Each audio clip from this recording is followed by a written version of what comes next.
to get our day started today with Chanel Pearson. She's going to lead us through 5 powerful tips to create for your social and emotional health. And Chanel comes from us, as a graduate of St. John's University. She is a speaker, mentor, and leadership coach that encourages young students to speak and lead with confidence, emotional intelligence, and leadership building skills. Now I'm going to turn it over to Chanel to lead us through her session today. Thank you so much, Jessica. Hi, everybody. I'm so glad to be a part of this amazing organization with Self-Care Saturday. So right now, I'm going to actually share my screen with you guys, and I'm going to show you guys my PowerPoint, and we're going to begin.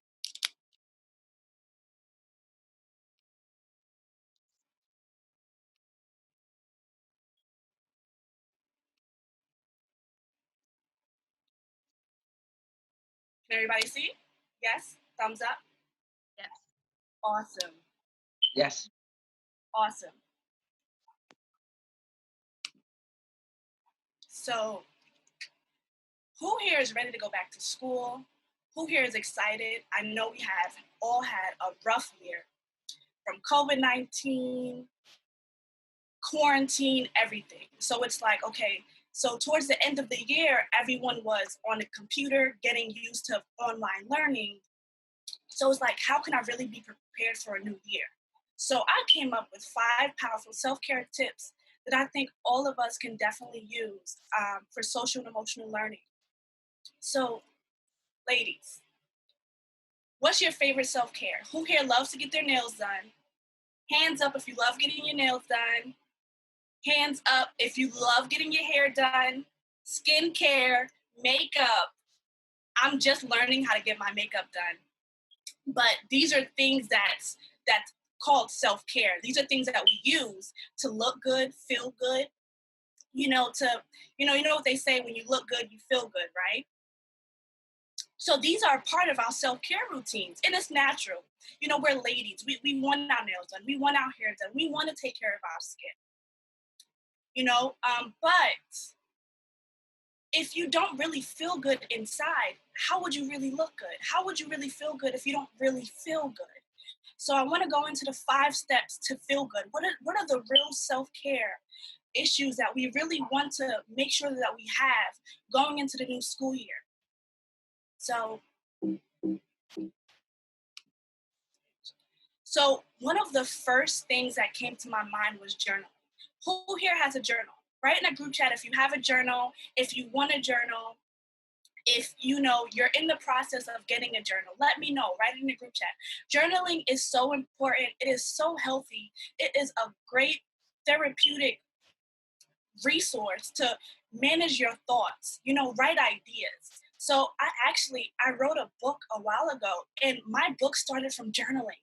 I didn't realize I was good at poetry until I started journaling. So I realized how healthy journaling was. So who here loves taking selfies?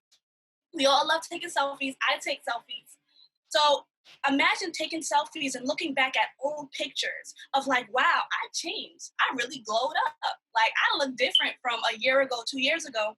But why don't we self-reflect on the ways that we used to think through journaling? So if you ever look back at an old journal, you'll look at your words and you're like, wow, I don't think that way anymore. What I wrote a year ago is not how I think anymore. I think differently, So if we're going to keep track of our pictures, of our selfies from a year ago, 2 years ago, to look back at our memories, why are we not looking back at our thoughts, to help us understand, okay, wow, I've grown. I'm a new person now. I'm not the same person that I was last year in 10th or 11th grade. I'm a new person going into 9th, 10th, 11th, and 12th grade, right? So journaling is number 1.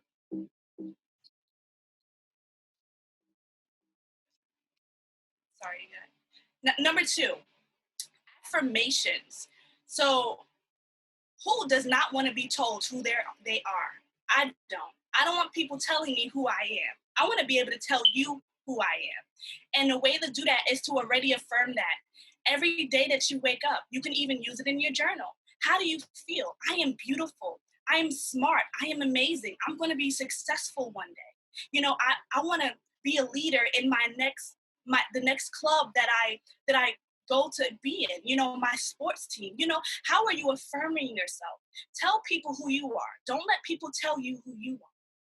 And that's also like, we're in a day and age where people like to bully, so to make sure that you overcome that bully, you tell them, no, you don't tell me I'm ugly. I know I'm not ugly. I'm beautiful. My mother, my family tells me I'm beautiful, and I tell myself that I'm beautiful. So make sure that you're affirming yourself every day with strong words, strong affirmations in the mirror, telling yourself how you look, how good you look, how smart you are, where you want to go in life, what college you want to go to, and affirm your friends too.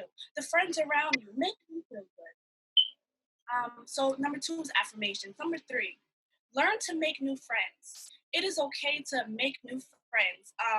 Sometimes, who here has like 3 best friends or 2 best friends that they call and talk to every single day? They have their number 1, their number 2 best friends. Raise your hand if you do. I do. But sometimes we get so comfortable with our 2 friends and we're like, you know what, I don't think I need to meet no more people. I think I'm good with the 2 people that I have in my life. But sometimes you learn more about yourself when you push forward and want to make new friends, want to get to know other people.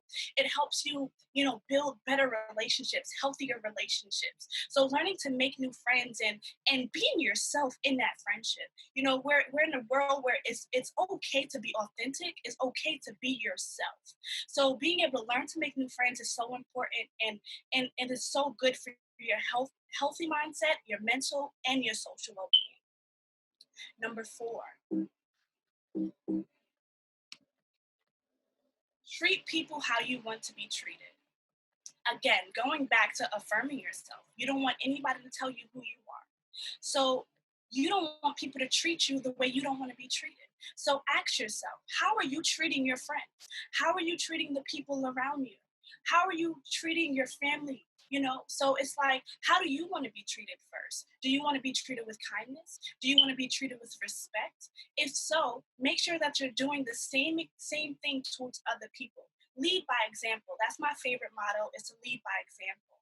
So how you act, that's how people are going to treat you. So make sure that you're walking and talking with confidence, knowing that you love yourself, knowing that, yes, I am me and I'm proud to be me. And people will start to treat you as such. So treat people how you want to be treated. Try new things.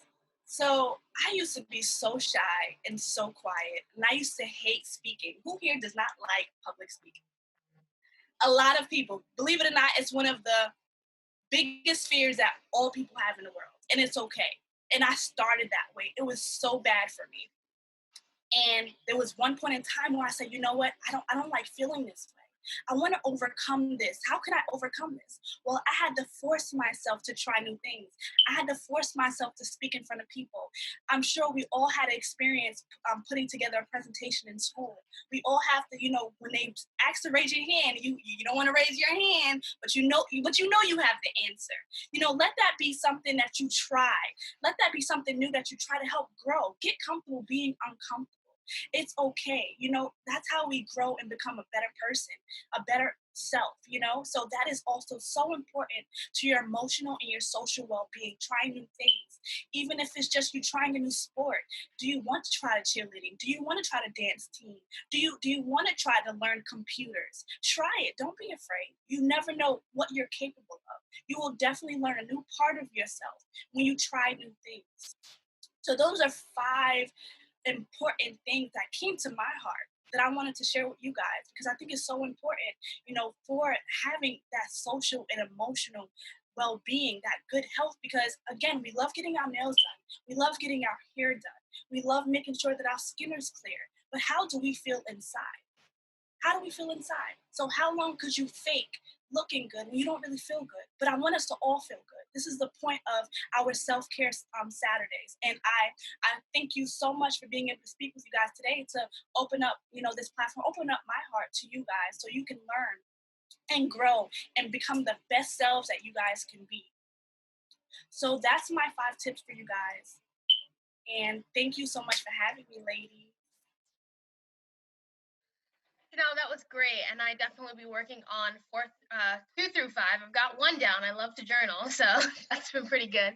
But the other elements, I'm sure that I will be working on, and I hope that you ladies took something away from this and are going to be able to implement it into your own life. Does anyone have any questions for Chanel?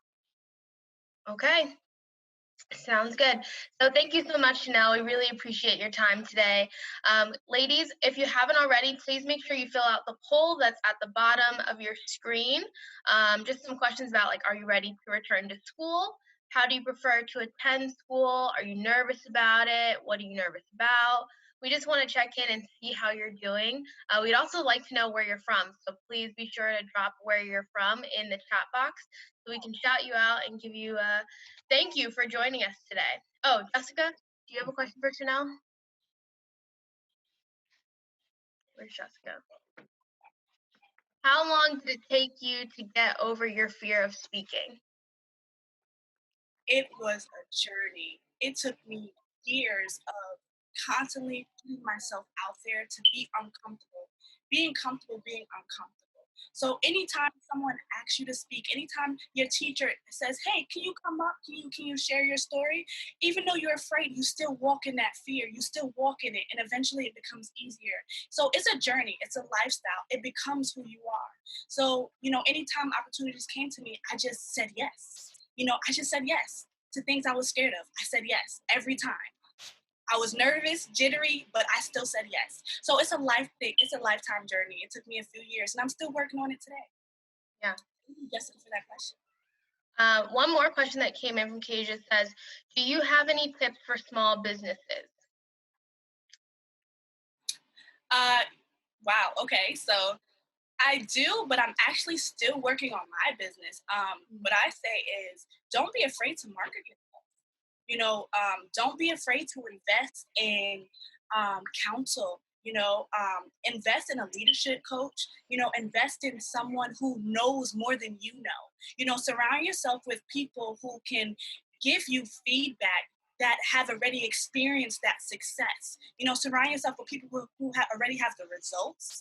And as you do that, they can lead by example, and you can follow their lead, and you can not make the mistakes that someone else made in business. So that's actually where I am. I had to hire a business coach to learn from them. So I can literally walk in that path of leadership and entrepreneurship. So definitely start there, marketing, and don't be afraid to invest in yourself. Yeah, for sure. Tiara says, do you ever still get nervous speaking in public? Absolutely. That nervousness does not go away. It doesn't go away. It just gets better. It gets better, and you use it as fuel. You use it as, okay, let me use this nervousness, and turn it into confidence. Because again, no one's going to ever ask you to speak if they don't think that you're capable. There's something that people see in you. So if they see it in you, then you see it in yourself as well. So just constantly push yourself behind that nervousness, and eventually it's going to fade away. You're going to get comfortable. And as long as you're authentic, being yourself, speaking from the heart, when you speak from the heart, you're naturally speaking to other people's emotions, and you connect with them. So as soon as you connect with your audience, it becomes natural. You feel the love, you feel the genuine message behind it, and it just becomes so much natural to you. Yeah, for sure. One other question that came up says, how do you come up with affirmations? I come up with affirmations based off of who do I want to become? How do I want people to see me? So again, I mentioned I wrote a while ago, and my book was an affirmation.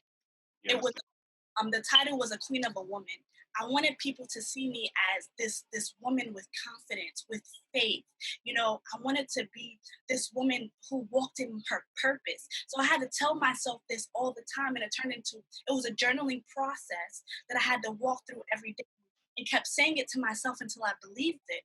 And then I would go to people, and I would meet people, and they would tell me the things that I was affirming to myself. They'd be like, wow, you have such confidence. Wow, you're a woman of purpose. And in my head, I'm like, wow, I'm actually becoming the things that I was affirming to myself. So as long as you keep affirming it and keep walking in it, eventually other people around you are going to confirm what you already know. True. That is so true. All right. Any other questions?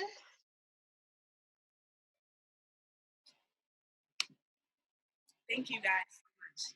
Thank you so much for joining us. It's been great having you and getting your words of wisdom. So thank you so much.